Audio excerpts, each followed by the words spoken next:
Il faut prendre un peu de hauteur pour comprendre à quel point Paris s'est transformé. Comme si la capitale et ses monuments s'étaient déguisés, enfilant sa tenue de sport, ou plutôt de Jeux olympiques. Voici la Concorde avant, la voici aujourd'hui avec l'obélisque bien entouré. 4 stades pour le BMX, le basket, le skate et le breakdance. Juste en face, regardez comme l'esplanade des Invalides s'est transfigurée. Désormais des gradins immenses et au milieu des archers.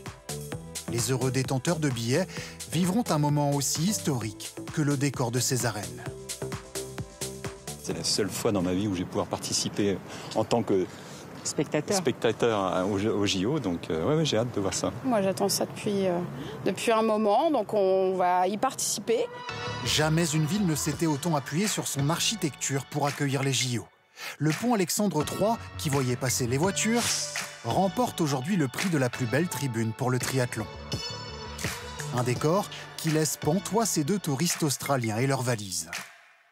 C'est incroyable, les gens nous ont prévenus, c'est pas comme ça d'habitude. Je trouve ça fou. Que diront-ils quand ils verront la Tour Eiffel, aujourd'hui ornée des anneaux olympiques?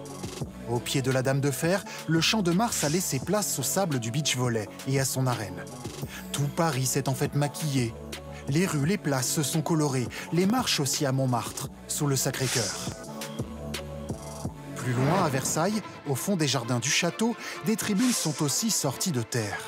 Avec l'équitation et le pentathlon, le château a enfilé son costume de cavalier. Ça va permettre au monde entier de voir ce beau patrimoine et en même temps, ces tribunes, si vous regardez bien, elles s'intègrent parfaitement dans cet écrin vert. Les touristes aiment dire que Paris est un musée à ciel ouvert. Avec les Jeux, la capitale devient une immense salle de sport en plein air.